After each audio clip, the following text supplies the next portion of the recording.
The stagecoach rattled to a stop in front of the dusty general store in Knights Ferry, California, and Yates Donovan watched from beneath his wide-brimmed hat as a woman emerged wearing a traveling dress that had seen better days, her face pale as milk despite the September heat of 1878. She clutched a worn carpetbag in one hand while the other gripped the coach door for balance, and Yates could see from where he stood near the livery stable that something was wrong with her. The way she swayed slightly, the sheen of perspiration on her forehead that was not entirely from the California sun beating down on this mining town, turned ranching community. He had been waiting for her arrival for 3 weeks, ever since he had received the letter from the agency stating that Sophia Bennett would be arriving on the 15th of September to become his wife through a mail-order arrangement. They had exchanged exactly 4 letters, each one more formal than the last, and he knew virtually nothing about her except that she was 22 years old, educated, and had nowhere else to go after her parents died in a factory fire in Boston. Yates pushed himself off the post he had been leaning against and crossed the dusty Main Street, his boots kicking up small clouds with each step. He was 27 years old and had spent the last 8 years building his cattle ranch from nothing, working until his hands bled and his back ached.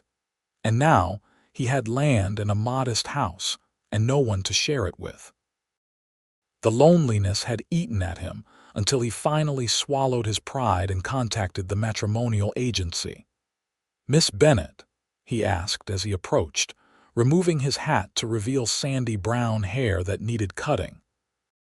She turned to look at him with eyes the color of storm clouds, and up close he could see the delicate bone structure of her face, the way her dark brown hair was pulled back in a simple bun, a few tendrils escaping to frame her features.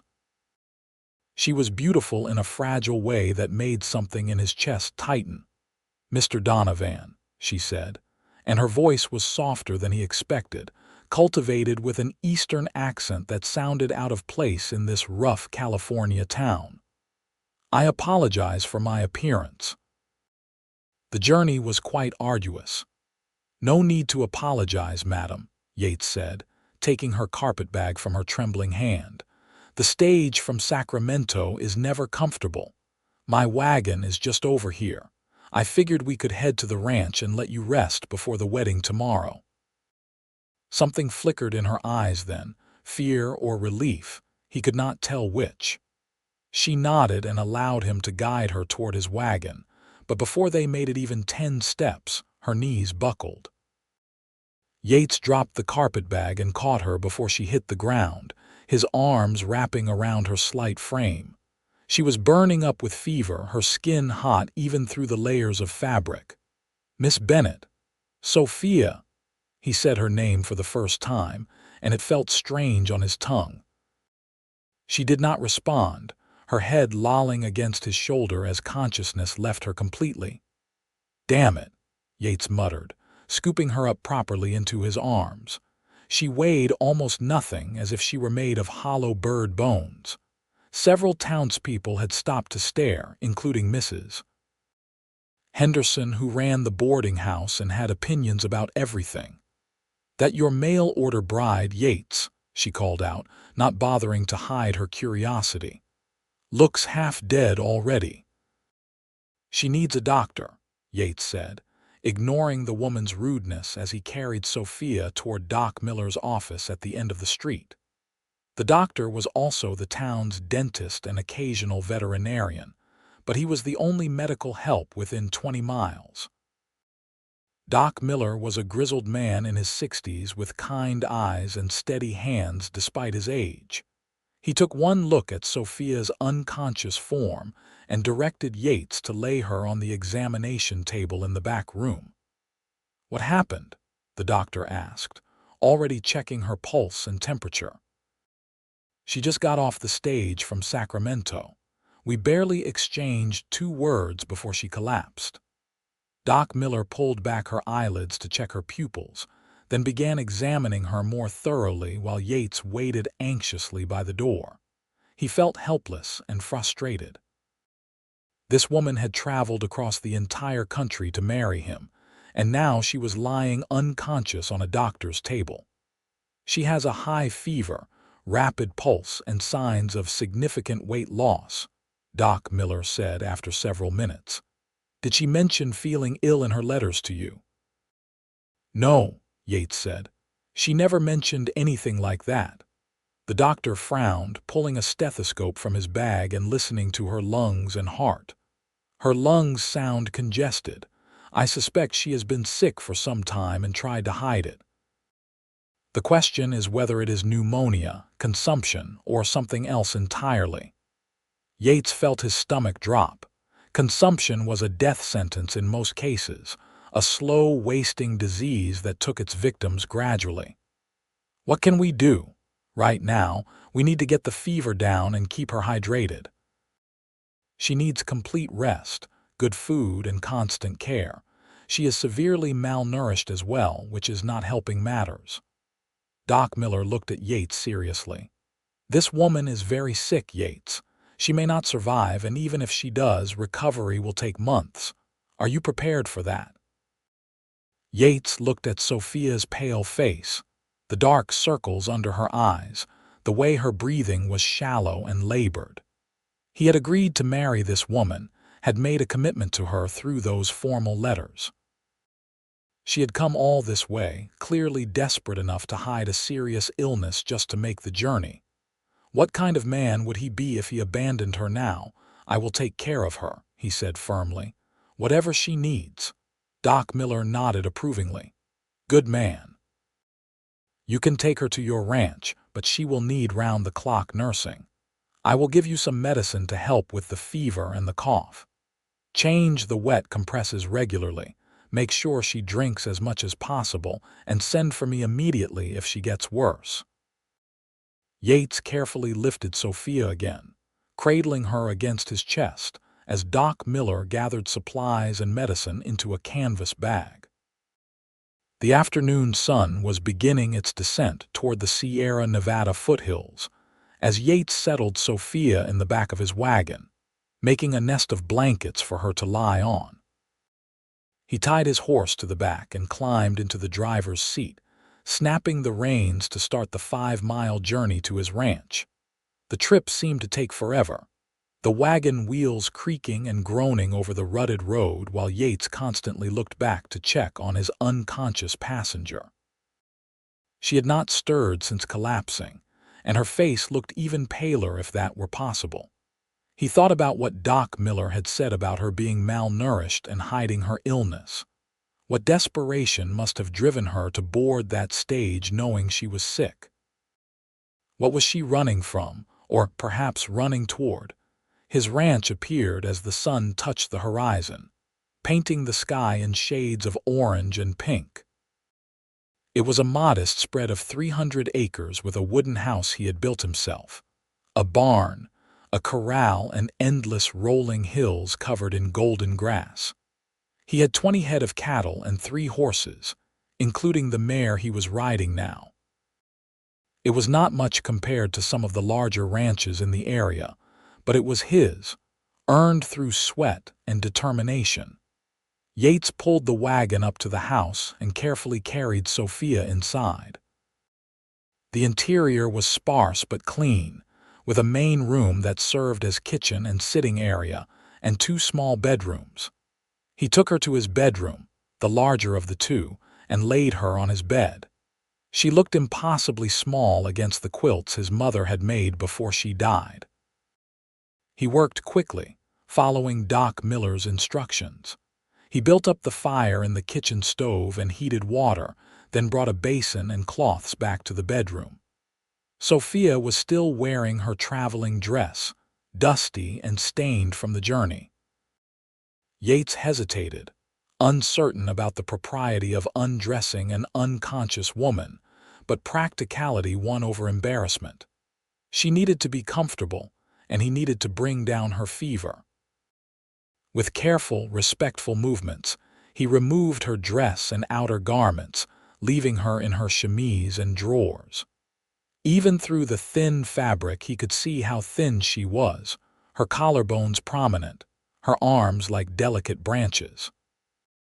He covered her with a light sheet and began applying cool compresses to her forehead, neck, and wrists. For hours he worked, changing the compresses, trying to get spoonfuls of water and medicine between her lips, talking to her in low, soothing tones even though she gave no sign of hearing. The night deepened around them, and Yates lit lamps to push back the darkness. He pulled a chair close to the bed and settled in for a long vigil. Somewhere around midnight, Sophia began to thrash and mutter incoherently, caught in the grip of fever dreams. Yates caught her hands gently when she tried to push away the blankets, his rough, calloused palms engulfing her small fingers. "Easy now," he murmured. "You are safe. Just rest." "Papa," she whispered, her eyes moving rapidly beneath closed lids. "Papa, I am sorry. I could not help them. I could not save them." Her words pierced something in Yates's heart. He squeezed her hands gently. "It is all right. You are all right." She turned her head from side to side, breathing becoming more labored. "Have to get away. Have to go somewhere. Anywhere. Cannot stay. The factory. The fire. Everyone is burning." Yates felt a chill despite the warm night. She was reliving the fire that killed her parents, trapped in that terrible memory. He placed a fresh, cool cloth on her forehead and stroked her hair back from her face, the simple gesture seeming to calm her slightly. "You are in California now," he told her softly. "You are at my ranch in Knight's Ferry. You are safe here, Sophia. I promise you are safe." Whether his words reached her or not, he could not say, but gradually her thrashing subsided and she fell into a quieter sleep. Yates maintained his vigil, dozing occasionally in the chair but waking at every sound she made. As dawn light began to filter through the curtains, he assessed his patient with tired eyes. Her fever seemed slightly lower, though she was still dangerously hot. Her breathing remained shallow but steady. He rose stiffly from the chair and went to start breakfast, though he doubted she would be able to eat anything. He made coffee and scrambled eggs for himself, then prepared a weak broth from beef bones he had been saving. If he could get some nourishment into her, it would help her fight whatever was attacking her body. As morning progressed, Sophia began to show signs of consciousness. Her eyelids fluttered and she made small sounds of distress. Yates immediately went to her side. "Miss Bennett." "Sophia." "Can you hear me?" Her eyes opened slowly, unfocused at first, then gradually centering on his face. "Where?" she managed to whisper, her voice cracked and dry. "You are at my ranch. You collapsed yesterday in town. The doctor says you are very sick." He held a cup of water to her lips. "Try to drink a little." She took a few sips, wincing as if even that small action caused pain. "I am sorry," she whispered. "I should have told you, should not have come." "Why did you come if you were sick?" Yates asked gently, supporting her head so she could drink more water. Tears leaked from the corners of her eyes. "Nowhere else to go. The factory owners paid nothing for my parents' deaths. I had no money, no relatives. The boarding house threw me out when I could not pay. I thought if I could just make it here, perhaps I could get better. Perhaps I would have a chance." The raw desperation in her voice made Yates's throat tight. "How long have you been sick?" "Months," she admitted. "Since before my parents died. I tried to ignore it, tried to work through it, but it only got worse. I spent my last money on the train and stage fare. I thought if I could just arrive, you might help me. I know it was deceitful. I am sorry." Yates sat on the edge of the bed, still supporting her shoulders. "You have nothing to apologize for. We are going to get you better, you understand. You just need to rest and let yourself heal." "Why would you help me?" Sophia asked, studying his face with those storm cloud eyes. "You do not know me. I am not what you expected in a bride." "No," Yates agreed honestly. You are not what I expected, but you traveled 2,000 miles on faith that I would be an honorable man. I cannot be anything less than that now. We will worry about the marriage part later. Right now, we focus on getting you well." Something in her expression softened, a glimmer of hope appearing in her eyes. "Thank you," she whispered before exhaustion pulled her back under. The days that followed established a rhythm that consumed Yates completely. His cattle and horses received only the bare minimum of care as he focused almost entirely on nursing Sophia. He brought her broth and weak tea, coaxing her to take just one more spoonful, one more sip. He changed her compresses, administered Doc Miller's medicines on schedule, and sat with her through the long nights when fever dreams made her cry out. He learned things about her in those fevered confessions that she probably would not have told him otherwise. She had been educated at a seminary school for young ladies in Boston, had wanted to be a teacher, had loved her parents deeply despite their poverty. She talked about books she had read, places she had dreamed of seeing, a life that had been full of hope before tragedy struck. On the fourth day, Doc Miller rode out to check on his patient. He examined Sophia thoroughly while Yates waited outside, pacing nervously on the porch. "Well," Yates demanded when the doctor emerged, "her fever has come down significantly, which is good news. Her lungs are still congested but not worse. I think we can safely say it is not consumption, which is a blessing." Doc Miller fixed Yates with a serious look. "She has pneumonia compounded by severe malnutrition and exhaustion. She came very close to death, Yates. Another day or two without treatment and we would be having a very different conversation." Yates felt weak with relief. "So she will recover." "With continued care, yes, I believe so, but it will take time. Weeks, possibly months before she is fully strong again. You have done well so far. Keep doing exactly what you are doing." As the doctor rode away, Yates returned to Sophia's bedside. She was awake, her eyes clearer than they had been since her arrival. "I heard what the doctor said," she told him. "Thank you for not giving up on me." "Never crossed my mind," Yates replied, settling into the chair that had become his permanent station. "You hungry? I made more broth." "Actually, yes," she said, and the fact that she had an appetite seemed like a miracle. Over the following days, Sophia grew incrementally stronger. She graduated from broth to soft foods, then to small portions of regular meals. She was able to sit up in bed for short periods, though exhaustion still claimed her frequently. Yates found himself telling her about the ranch, about his life, filling the quiet hours with stories. "I came out to California in 1870, he said one evening as twilight painted the sky purple.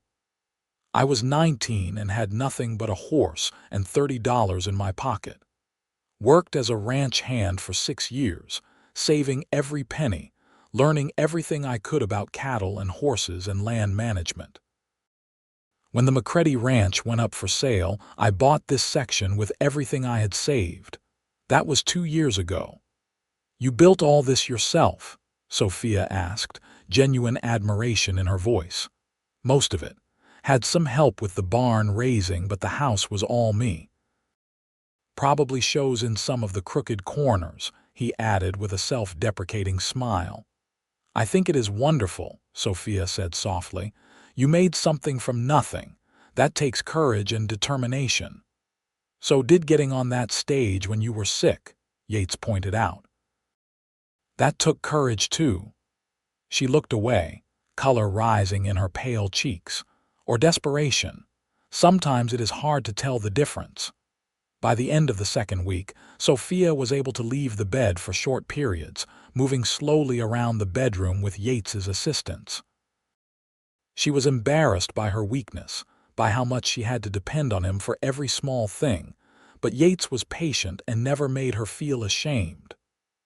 "I used to be strong," she said one afternoon, frustrated by how exhausted she felt after simply walking to the window and back. I worked in a textile factory for 2 years. 12-hour days standing at a loom. I could walk miles without thinking about it. You will be strong again, Yates assured her. Just give it time. As Sophia's health improved, Yates found himself noticing things about her beyond the simple fact of her illness. The way she smiled when he told her about a calf being born last spring. How she listened intently when he talked about his hopes for expanding the ranch. The intelligence that shone in her eyes when she asked questions about cattle breeds and water rights, and all the complex details of running a ranch in California. She in turn began to ask about him. Really ask, beyond polite surface questions. She wanted to know about his family, his past, his dreams for the future. My parents died when I was 17, Yates told her one night, the confession coming easier in the lamplight darkness. Cholera outbreak in Missouri where we lived. I had 2 younger sisters.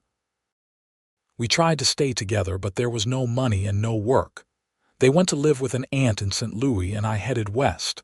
I send them money when I can. They are both married now, have kids of their own.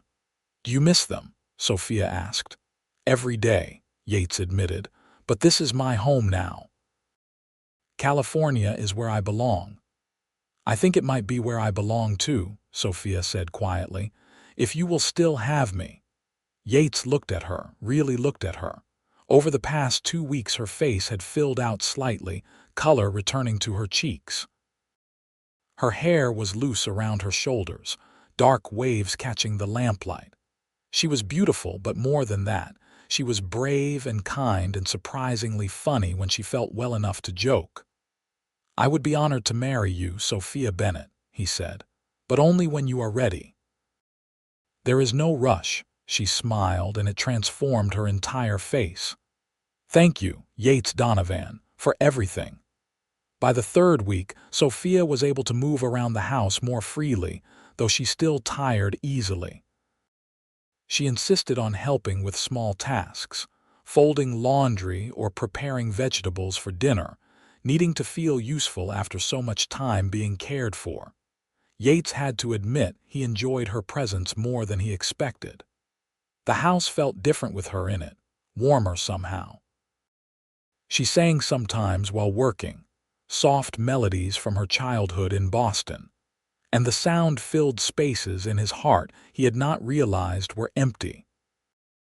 One morning he found her standing on the porch, wrapped in a shawl despite the late September warmth, staring out at the golden hills and the cattle grazing in the distance. "It is beautiful here," she said as he joined her. "So different from Boston. All this space, all this sky. It feels like you can breathe here." "That is exactly why I stayed," Yates said. "The freedom of it." She turned to him, something vulnerable in her expression. "Do you think I will truly recover? Sometimes I worry that I will always be weak, always be sick." Yates reached out and took her hand, the gesture feeling natural now after weeks of caring for her. "Doc Miller says your lungs are almost clear. You are gaining weight. Every day you are stronger. You will recover, Sophia. I believe that." She squeezed his hand and neither of them pulled away. They stood like that for a long moment, hands linked, looking out at the ranch that was becoming home for both of them. The turning point came during the 4th week. Sophia woke early one morning feeling better than she had in months. The persistent ache in her chest was gone, replaced by a sense of strength she had almost forgotten. She dressed herself completely without assistance for the first time, choosing one of the 2 dresses Yates had purchased for her in town, a simple blue calico that matched her eyes. When she emerged from the bedroom, Yates was making breakfast. He turned at the sound of her footsteps and stopped, spatula in hand, just staring at her. "What?" Sophia asked, suddenly self-conscious. "Is something wrong?" "No," Yates said quickly. "No, you just look so much better, healthy." "I almost forgot what color was supposed to be in a person's face." Sophia laughed, and even her laugh sounded stronger. "I feel better. I feel like perhaps I might actually survive this." "I never doubted it," Yates said, though they both knew that was not entirely true. There had been dark moments when doubt had crept in for both of them. After breakfast, Sophia insisted on going outside to explore the ranch properly. Yates stayed close, ready to catch her if she faltered, but she walked with increasing confidence, taking in everything with wide eyes. "Could I meet the horses?" she asked. "I have never been close to one before." Yates led her to the corral where his 3 horses were gathered. "This is Ranger," he said, indicating a sturdy bay gelding. "He is my main riding horse. That is Daisy, my wagon mare, and the chestnut is Copper. He was wild before I broke him last year." Sophia approached the fence cautiously. Ranger ambled over, curious about the newcomer. Yates showed her how to hold her hand flat to offer the apple slice he had brought from the kitchen. Ranger's lips were soft as velvet as he took the treat, and Sophia laughed with delight. "He is so gentle," she said. "Most horses are if you treat them right," Yates replied. "Would you like to learn to ride? Could I?" Sophia's face lit up with excitement. "Not yet. You need to get stronger first. But soon, yes. Every rancher's wife should know how to handle a horse." The casual mention of their future together sent a warm flutter through Sophia's chest. Wife. She was going to be his wife. The thought no longer frightened her as it had when she first boarded that train in Boston. Then, it had been a desperate escape, a last hope. Now it was beginning to feel like something she genuinely wanted. As October arrived, painting the cottonwoods along the river in shades of gold, Sophia continued to blossom. She had gained enough weight that her dresses needed taking in, and her face had lost that gaunt, haunted look. She helped more around the house, cooking meals and managing the household while Yates worked the ranch. They fell into an easy partnership, each learning the rhythms of the other. Yates discovered that Sophia loved to read and made a trip into Sacramento to buy her books. Sophia learned that Yates preferred his coffee black and strong, and that he sang tunelessly while working with the horses. But more than the comfortable domesticity, something deeper was growing between them.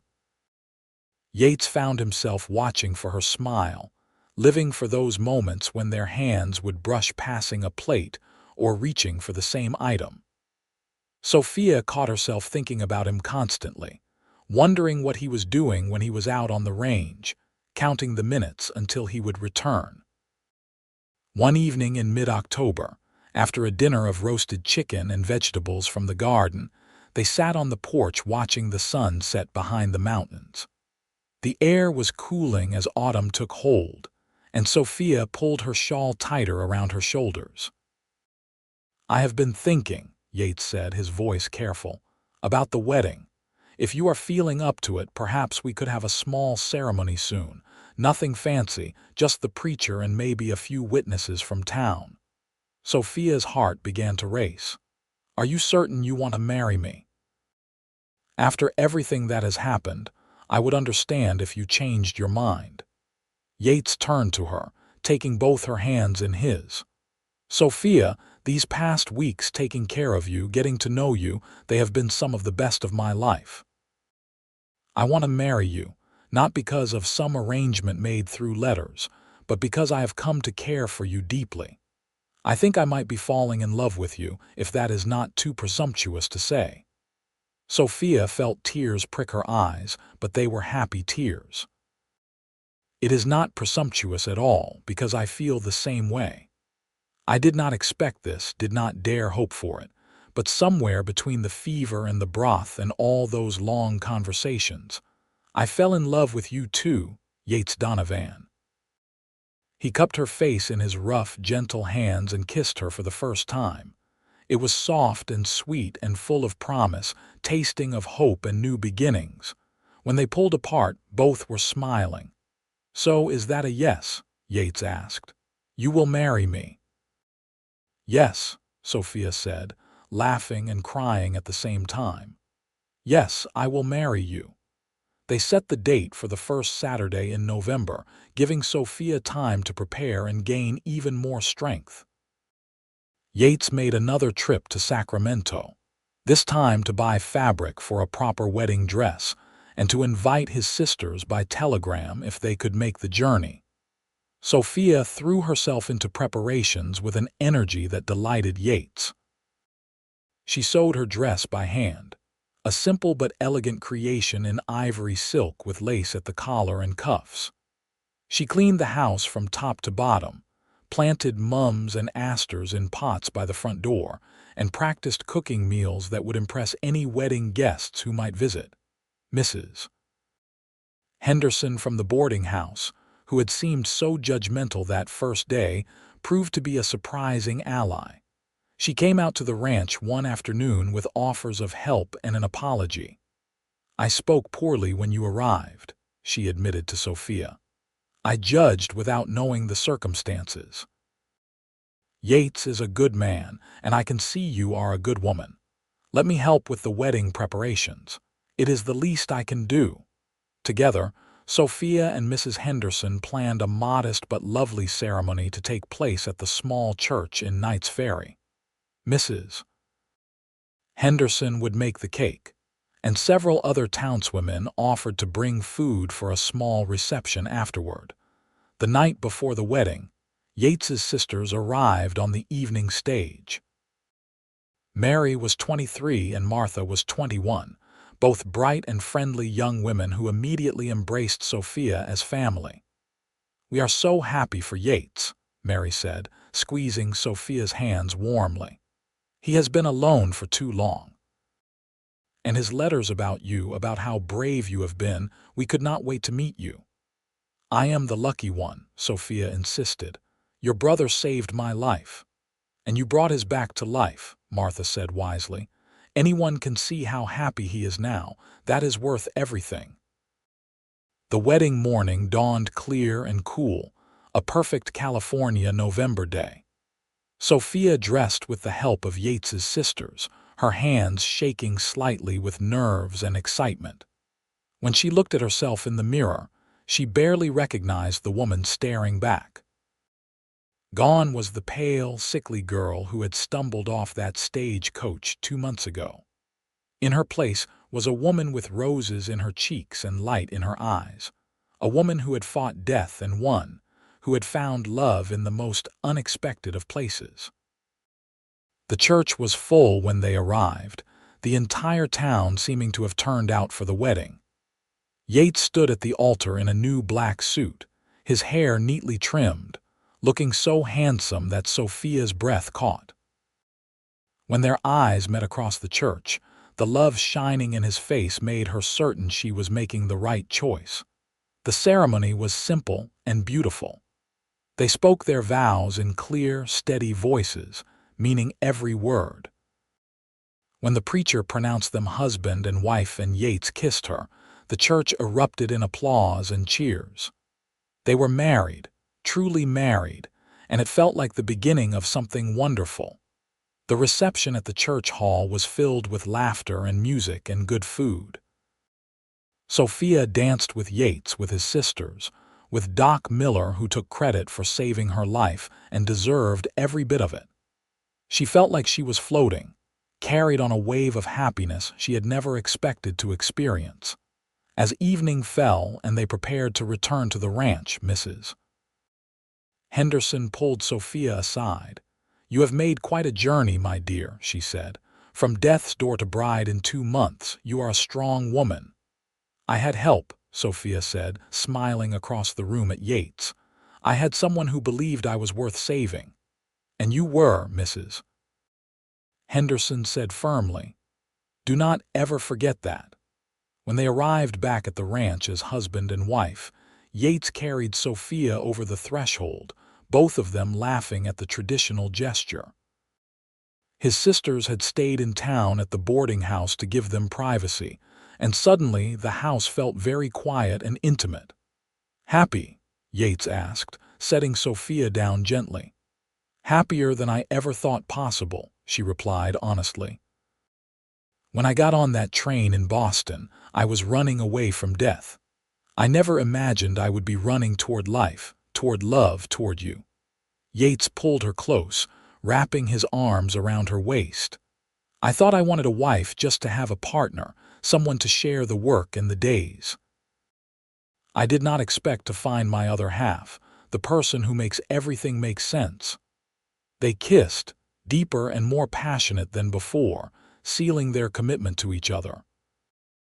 The night stretched before them full of promise, the first night of their marriage, the first night of the rest of their lives together. The following days passed in a haze of happiness. Mary and Martha stayed for a week, filling the house with feminine laughter and stories about Yates's childhood that made Sophia love him even more. When they finally departed for Missouri, Sophia cried at saying goodbye to these new sisters she had gained, but they promised to visit again in the spring.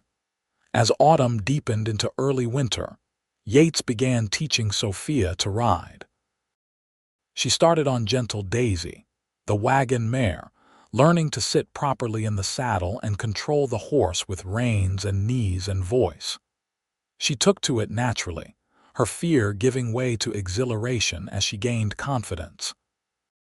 "You are a natural," Yates said one afternoon as she trotted Daisy in a circle around the corral. "Soon you will be ready to ride out on the range with me." That became Sophia's new goal. She practiced every day, and by December she was riding well enough that Yates trusted her on longer trips. They would ride out together to check on the cattle, and Sophia would help with minor tasks, learning the business of ranching alongside her husband. She loved those days on horseback, the freedom of riding across the golden hills with Yates beside her, the wind in her face and the sun warm on her back. It was so different from the cramped, dark factory in Boston, from the choking smoke and the endless noise. Here there was space and silence and beauty everywhere she looked. "I want to learn everything," she told Yates one evening as they watched the sunset from their favorite spot on a hillside overlooking the ranch. "How to work cattle, how to rope, how to brand. I want to be a true partner in this ranch."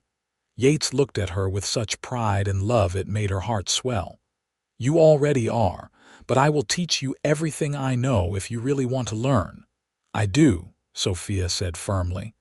"I have been given a second chance at life. I do not intend to waste a moment of it." Christmas came, their first as a married couple. They rode into town on Christmas Eve to attend services at the church, then returned home to exchange simple gifts. Sophia had knitted Yates a warm scarf using wool she had bought in town, working on it secretly in the evenings. Yates gave her a beautiful leather-bound journal and a set of fine pens. "For writing down your thoughts," he explained. "And maybe someday for writing down our story for our children to read." Children. The word hung in the air between them, full of hope and possibility. They had not talked specifically about children yet, but the idea was there, shimmering on the horizon of their future. "I would like that," Sophia said softly. "Children, I mean, when the time is right." "No rush," Yates assured her, pulling her into his arms. "We have all the time in the world." Winter in the Sierra Nevada foothills was mild compared to Boston winters, but there were still cold rains and occasional frost.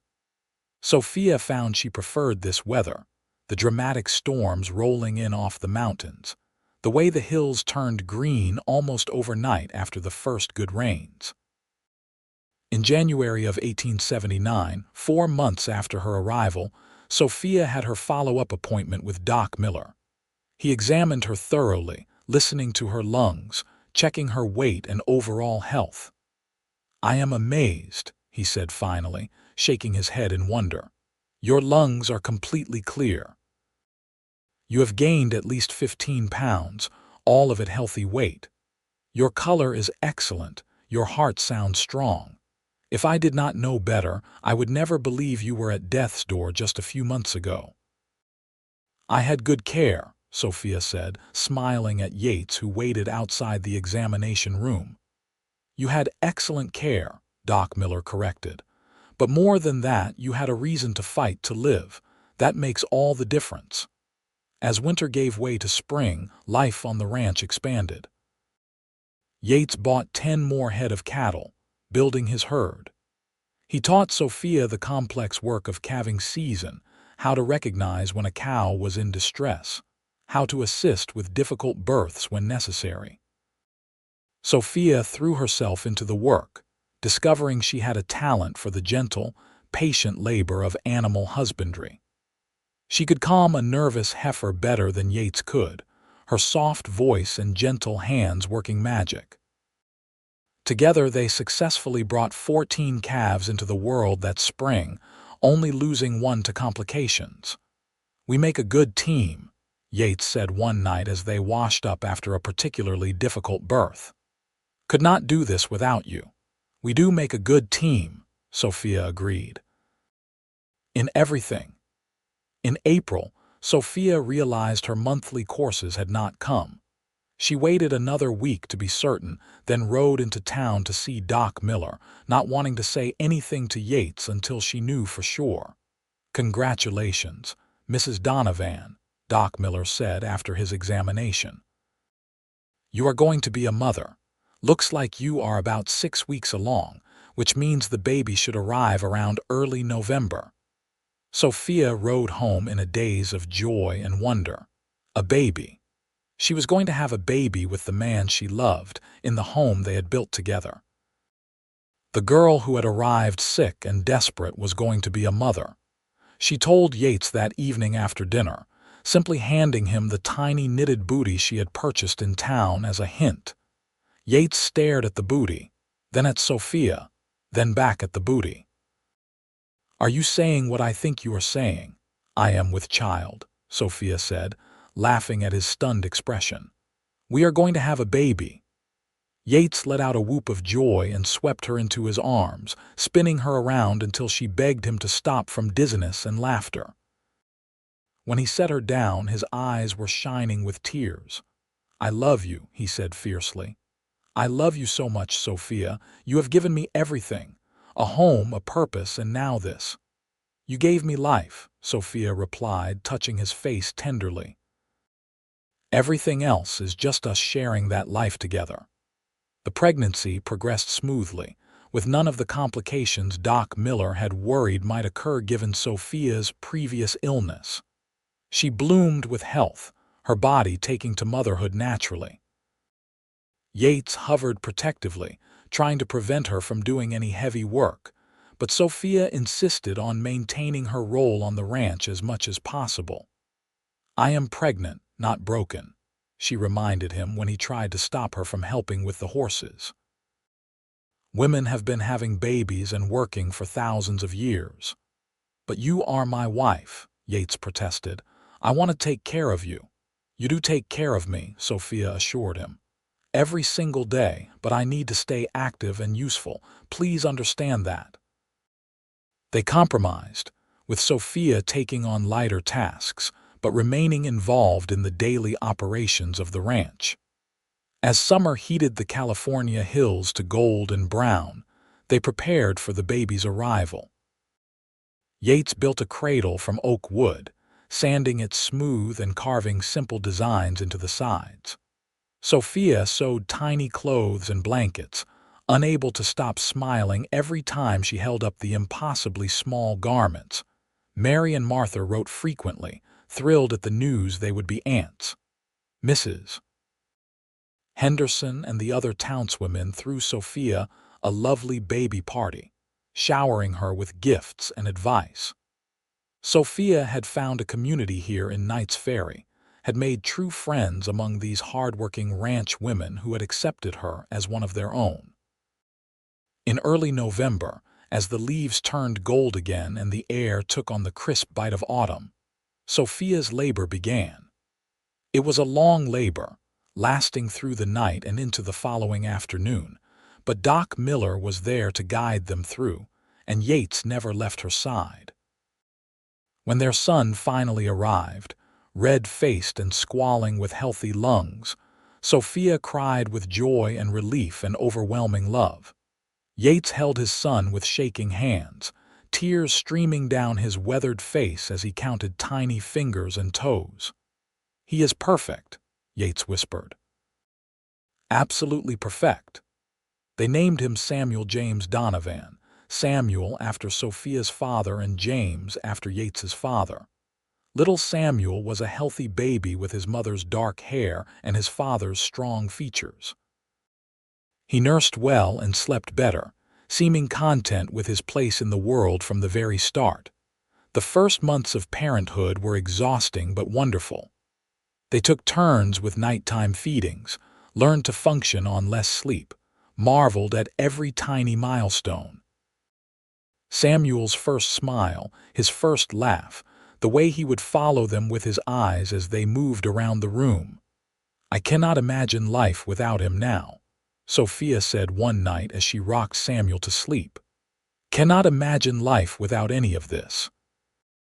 "Neither can I," Yates agreed, watching his wife and son with a fullness in his heart he had never known was possible. "You know what I was thinking about today? That day you arrived on the stage, how pale you were, how sick. How scared I was that I would lose you before I even really knew you." "I was scared too," Sophia admitted. "I thought I had made a terrible mistake coming here, that I would die alone in a strange place with strangers. I never imagined this. Love, family, home." Spring arrived again, Samuel's first spring, and the ranch blossomed with new life. More calves were born. Flowers bloomed in the garden Sophia had planted, and the grass turned emerald green after the winter rains. Samuel was growing into a cheerful, curious baby who loved being outside, who cooed at the horses and laughed at the chickens Sophia had acquired. One warm May afternoon, Sophia stood on the porch holding Samuel while watching Yates work with a new horse in the corral. The sight filled her with such contentment that she had to pause and simply breathe it in, this life she had found. 2 years ago she had been dying in a cramped Boston boarding house, alone and desperate. Now she stood in the California sunshine with her healthy son in her arms, watching the man she loved work the land he owned, on the ranch they were building together. It was more than she had ever dared to hope for. Yates looked up and caught her watching. He waved, that familiar smile lighting his face, and in that moment, Sophia knew with absolute certainty that every difficult step of the journey had been worth it. The illness, the fear, the desperate gamble of boarding that stage not knowing if she would survive the trip, all of it had led her here to this exact moment, to this exact life. "Look, Samuel," she whispered to her son. "Look at what we have. Look at what love can build." Samuel gurgled happily, reaching chubby hands toward his father, and Sophia's heart overflowed with gratitude for second chances and unexpected blessings, and the healing power of love freely given. As the seasons continued their eternal cycle, the Donovan family grew and thrived. When Samuel was 2 years old, Sophia discovered she was pregnant again. This time there was no fear or worry, only excitement. Their daughter, Elizabeth Rose, was born in the spring of 1882, a tiny, delicate girl with her mother's storm cloud eyes. The ranch expanded as well. Yates's careful management and Sophia's help allowed them to increase their herd to 50 cattle. They built a larger barn and added a second corral. They hired a young ranch hand to help with the heavier work, allowing Yates more time with his growing family. Sophia had fully become the rancher's wife she had never imagined being. She could rope and brand, deliver calves, break horses to saddle. She managed the household finances and maintained a large garden that provided vegetables year-round. She taught Samuel his letters and numbers, already thinking ahead to his education. But more than all the practical skills and accomplishments, she had found joy. Pure, uncomplicated joy in the simple rhythms of life on the ranch. Morning coffee on the porch with Yates while the children played. Evening rides out to check the herd, Samuel sitting proud in his own small saddle while Elizabeth rode in a carrier on Sophia's back. Sunday dinners with friends from town, the house filled with laughter and good food. On a warm evening in June of 1883, Sophia and Yates sat on the porch as they had countless times before, watching the sun paint the sky in shades of gold and crimson. Samuel was 6 years old now, chasing fireflies in the yard while 3-year-old Elizabeth toddled after him laughing. Sophia was pregnant again, due in the fall and feeling content despite the summer heat. "You ever regret it?" Yates asked quietly. "Leaving Boston, coming out here sight unseen to marry a stranger?" Sophia turned to look at her husband, this man who had saved her life and given her a world beyond anything she had dreamed. His face showed the lines of sun and hard work, but his eyes were still kind, still filled with love when he looked at her. "Not for a single moment," she said honestly. "My life truly began the day I arrived in Knight's Ferry. Everything before that was just surviving. This is living." Yates took her hand, their fingers intertwining as naturally as breathing. "I was so afraid I would lose you in those first weeks. Every time I checked on you in the night, I was terrified you would have stopped breathing. And now look at you. Strong, healthy, beautiful, the best partner I could have asked for." "We saved each other," Sophia said. "I was dying when I arrived, that is true. But you were dying too in a different way. Lonely, isolated, working yourself to exhaustion with no one to share your life. We both needed saving." They sat in comfortable silence as darkness fell and the stars emerged, brilliant in the clear country sky. Samuel and Elizabeth came running up to the porch, breathless and happy, demanding water and hugs. Yates scooped them both up, one child on each knee while Sophia fetched water from the kitchen. This was happiness, Sophia thought as she watched her husband with their children. This simple, profound happiness that came from love and family and home. She had traveled across a continent sick and desperate, had nearly died in the attempt, but fate or providence or simple luck had brought her to exactly where she needed to be. The baby growing inside her kicked, as if agreeing, and Sophia smiled. Their third child, a son they named William Thomas, arrived healthy and strong in October. With 3 children, the house was never quiet, but neither Sophia nor Yates would have wanted it any other way. The children grew like wildflowers, thriving in the California sunshine and the love of their parents. Samuel showed an early aptitude for working with horses, spending hours with his father learning the patient art of training. Elizabeth was gentle with all creatures, often found cradling baby chicks or calves, singing softly to them. William was still too young to show his inclinations, but he was a happy baby who rarely cried. The ranch continued to prosper. By 1885, they had 75 head of cattle and were recognized as one of the solid, dependable operations in the area. Yates was respected in the community, often consulted by other ranchers on matters of animal husbandry and land management. Sophia had become known for her skill with difficult births and sick animals, neighbors often calling on her when they had a cow or horse in distress. One afternoon in late spring, a young woman arrived on the stage from Sacramento looking pale and frightened.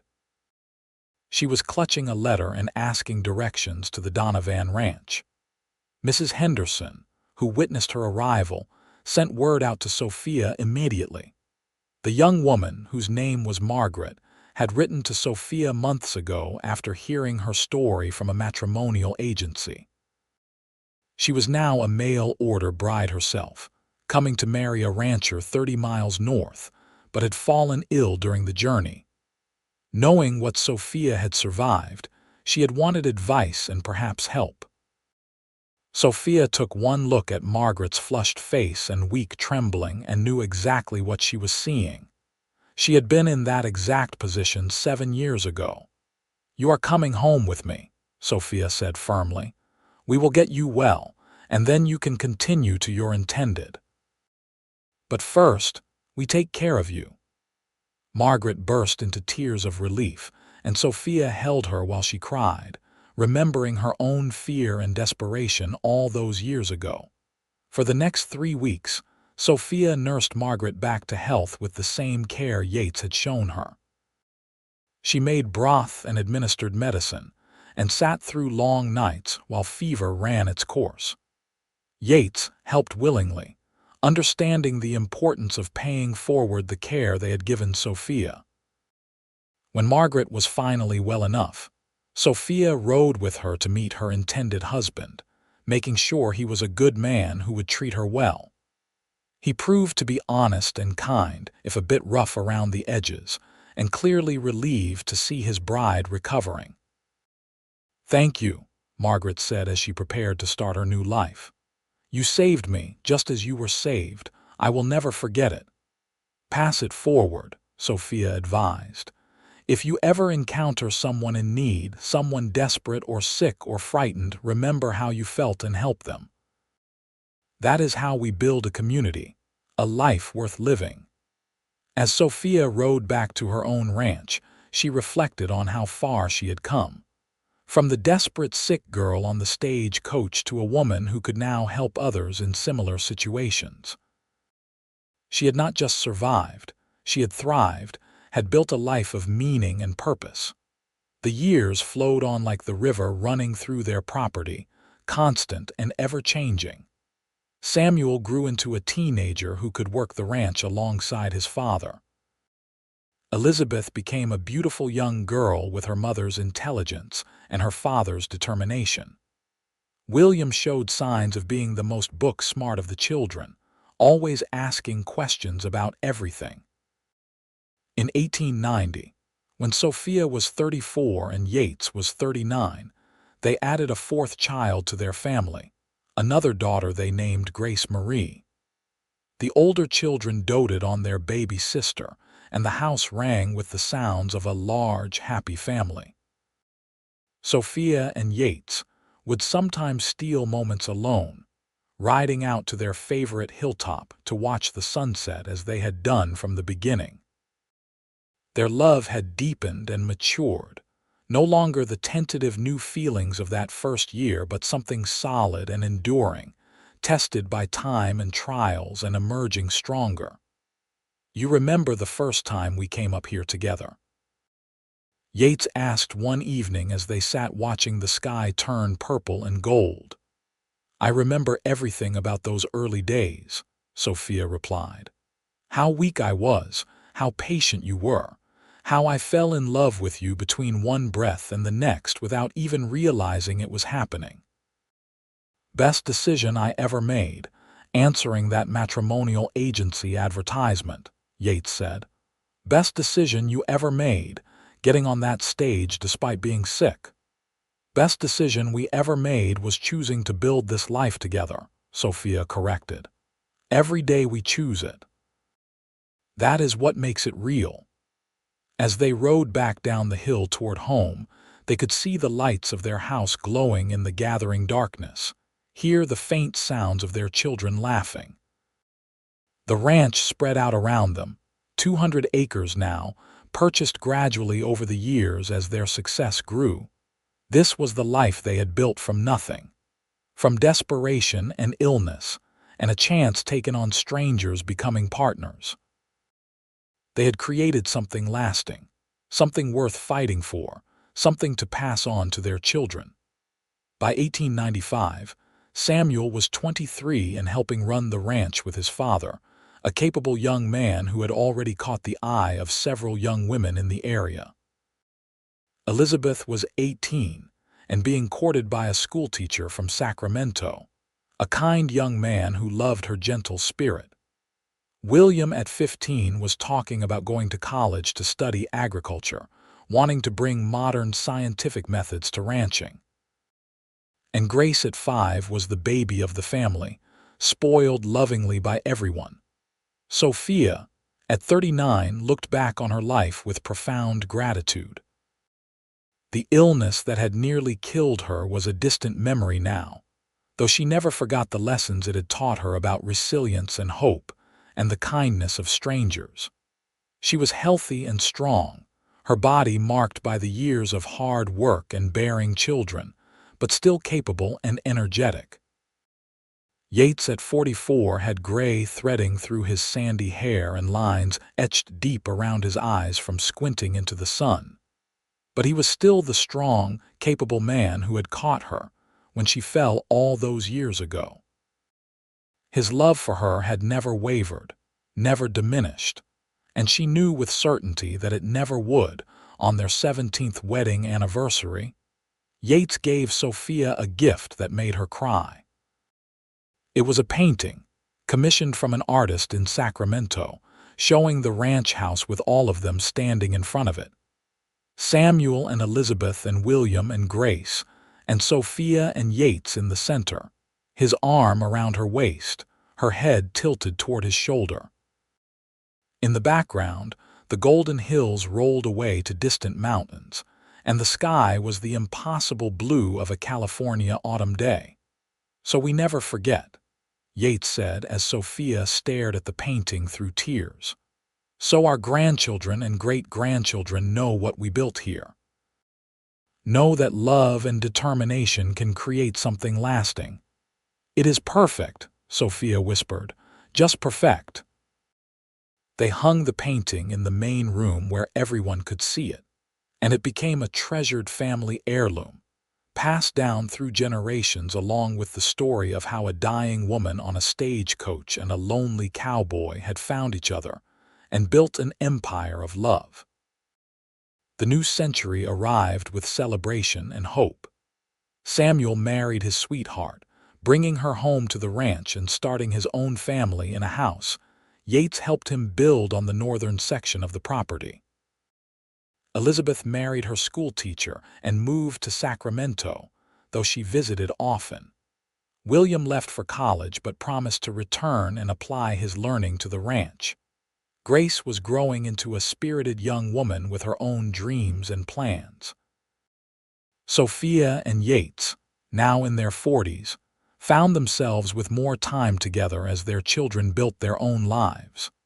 They still worked the ranch but had help now, could afford to take occasional trips to enjoy the fruits of their decades of labor.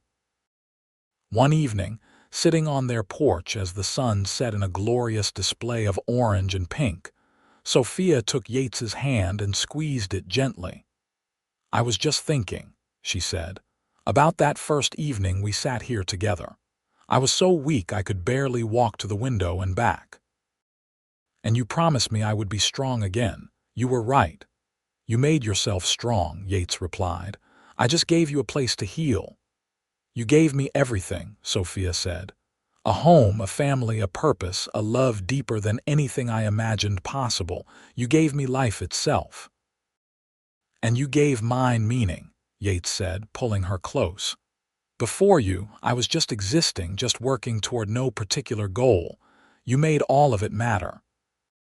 They sat in comfortable silence as darkness fell, wrapped in each other's arms, surrounded by the land they had tamed and the legacy they had built. 3 generations of Donovans now called this ranch home, with more to come. The name would endure, the land would endure, but most importantly, the love that had started it all would endure, passed down through stories and memories, and the simple truth that sometimes the greatest adventures begin with the bravest leaps of faith. Samuel and his wife had just welcomed their first child, making Sophia and Yates grandparents for the first time. Holding that tiny baby boy, Sophia had felt the circle complete. From death to life, from stranger to wife to mother to grandmother. Every step of the journey visible in that perfect, wrinkled little face. "What will you tell him?" Yates had asked, watching Sophia cradle their grandson. When he is old enough to understand, what will you tell him about how all this began? Sophia had thought carefully before answering. I will tell him the truth. That sometimes the hardest paths lead to the best destinations. That courage is not the absence of fear, but the decision to move forward despite it. That love can heal even the deepest wounds if you let it. And that every person you meet has the power to change your life if you are brave enough to let them. That is a good answer, Yates had said, his eyes suspiciously bright.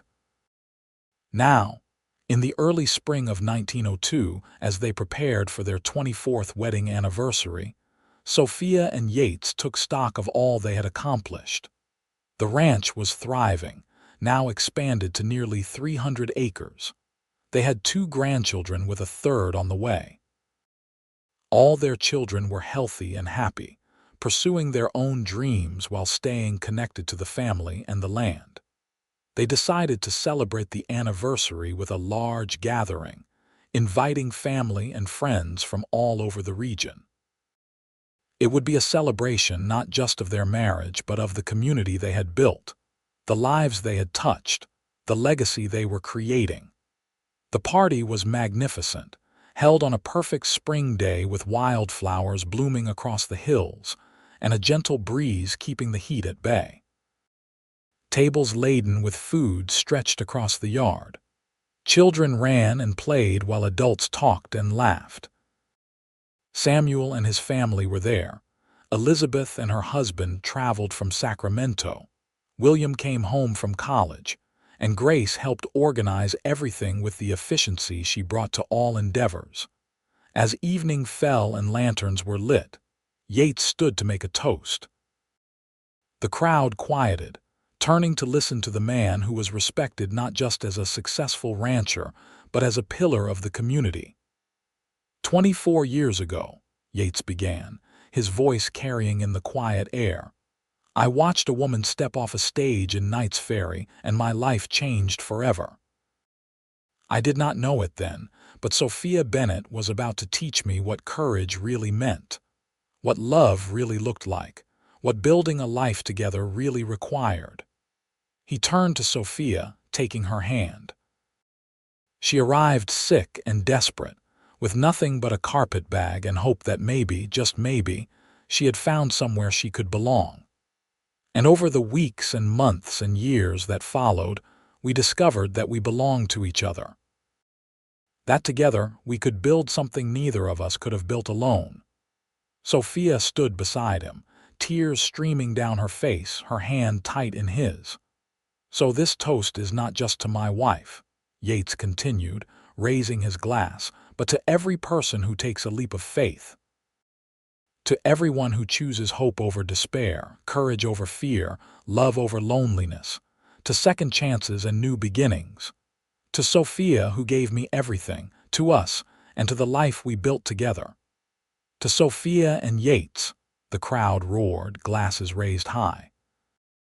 As the party continued around them, Sophia and Yates slipped away to their hilltop, their special place where they had shared so many sunsets and conversations and quiet moments. The moon was rising, full and bright, painting the landscape in silver light. I love you, Sophia said, the words as fresh and true as they had been the first time she spoke them. I will love you every day of my life and beyond. I love you too, Yates replied, holding her close. Thank you for fighting to live. Thank you for giving us this chance. Thank you for being worth fighting for, Sophia said. They stood together on that hilltop, looking out over the ranch that represented their shared dreams made manifest. The house lights glowed below, filled with family and friends and love. The land stretched out in every direction, theirs to care for and pass on. The future was bright with promise, with grandchildren who would grow and continue the legacy, with more sunsets and more moments and more love to share. The mail-order bride who had arrived with a secret illness had not just survived. She had thrived beyond imagination, had found love deeper than poetry could capture, had built a family and a home and a life that mattered. And the cowboy who had nursed her back to health had found his own healing in the process, had discovered that saving someone else was the best way to save yourself. Their story was not one of grand gestures or dramatic heroics. It was quieter than that, more profound. It was the story of two people who met by chance and chose each other every single day thereafter, who worked together and laughed together and raised children together and grew old together, who turned a mail-order arrangement into a love that would span decades and touch generations. As they walked back down the hill hand in hand, heading home to the party and the family and the life they had built, Sophia thought about that desperate girl who had boarded a stage in September of 1878. If she could go back and tell that frightened, sick young woman what waited at the end of the journey, she would say simply this: "Hold on. Be brave. The best is yet to come," and she had been right. The best had come, had continued coming, would keep coming for all the years ahead. Because that is what happened when you built your life on a foundation of love, courage, and the unwavering belief that tomorrow could be better than today. The Donovan Ranch would stand for generations, but more importantly, the love story that started it all would endure. Told and retold, inspiring others to take their own leaps of faith, to believe in second chances, to understand that sometimes the hardest journeys lead to the most beautiful destinations. And on quiet evenings, when the grandchildren were tucked into bed and the house was finally still, Sophia and Yates would sit on their porch, hands intertwined, and watch the sun set over the land they loved. No words were needed. Everything that mattered was already said in the simple fact of their presence beside each other, in the life they had built, in the love that had sustained them through every trial and celebrated every triumph. The mail-order bride and the cowboy.